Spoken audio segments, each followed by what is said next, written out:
सामने रखा है कि उन्हें गोवा चुनाव के दौरान पैसा दिया गया था। कोर्ट ने कहा कि इस बात की चेन पूरी तरीके से बनती है कि गोवा चुनाव में पैसा भेजा गया था। अरविंद केजरीवाल की याचिका खारिज। दिल्ली हाईकोर्ट ने अरविंद केजरीवाल को राहत देने से साफ इनकार कर दिया है। तो ये बहुत बड़ी खबर आप तक पहुंचा रहे हैं। अरविंद केजरीवाल की याचिका खारिज कर दी गई है, यानी गिरफ्तारी जिन सबूतों और तथ्यों के आधार पर हुई है वो वैलिड है, वैध है। कानूनी प्रक्रिया के तहत यहां पर ये गिरफ्तारी हुई है, जिसका जिक्र बार बार अरविंद केजरीवाल के वकील यहां पर कर रहे थे कि ये गिरफ्तारी कानूनी तौर पर नहीं हुई है, गैर कानूनी तौर पर हुई है। लेकिन बहुत बड़ा झटका हाईकोर्ट की तरफ से यहां पर अरविंद केजरीवाल के लिए फिलहाल राहत दूर दूर तक अभी कहीं नहीं है, क्योंकि हाईकोर्ट ने याचिका को खारिज कर दिया है। साफ शब्दों में यहां पर जो मामला निकलकर सामने आया है, साफ शब्दों में जो यहां पर सुनवाई हुई है, उसके हिसाब से हाईकोर्ट ने कहा है कि अरविंद केजरीवाल की गिरफ्तारी वैध तरीके से हुई है, गैर कानूनी तरीके से नहीं हुई है। विक्रांत, बहुत बड़ी खबर है, ये बहुत बड़ा झटका है, खासतौर से कानूनी और सियासी तौर पर।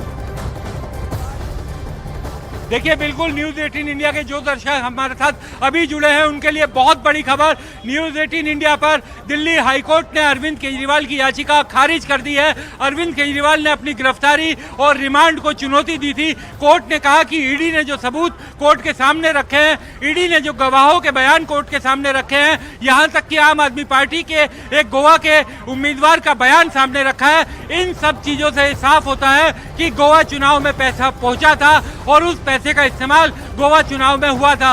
अरविंद केजरीवाल की गिरफ्तारी पूरी तरीके से वैध है। कोर्ट ने अरविंद केजरीवाल को किसी तरह की राहत देने से इनकार कर दिया है। फिर से विक्रांत, फिर से, क्योंकि आप भी कह रहे हैं, हम भी कह रहे हैं कि जिन दर्शकों ने इस वक्त न्यूज 18 इंडिया देखना अभी शुरू किया, हम चाहेंगे कि डिटेल पहुंचे वो 5 बड़ी बातें आपके जरिए जो आज हाईकोर्ट में हुई, खासतौर से इसे लेकर कि उनकी याचिका जो है खारिज कर दी गई। 5 सबसे प्रमुख बातें।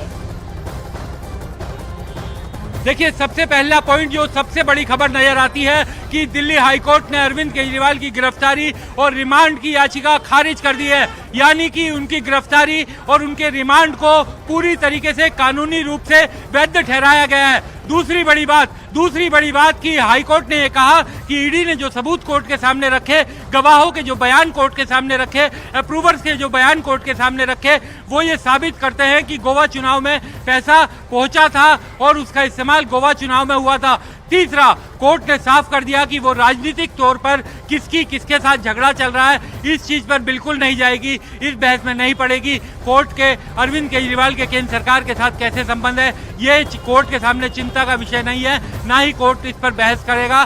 कोर्ट के सामने मामला जो था वो ईडी का मामला है, ईडी और अरविंद केजरीवाल का मामला है। 5वीं बड़ी बात कि हाईकोर्ट ने साफ कर दिया है कि अरविंद केजरीवाल की जो गिरफ्तारी हुई, उन्हें पर्याप्त मौके दिए गए। ईडी उन्हें लगातार सम्मन कर रहा था, नवंबर से सम्मन किए जा रहे थे। अरविंद केजरीवाल सम्मन पर हाजिर नहीं हुए, 9 बार सम्मन दिए गए। पर्याप्त समय था, जब वो बार बार सम्मन किए जाने के बावजूद नहीं आए तो ईडी ने उन्हें गिरफ्तार किया। तो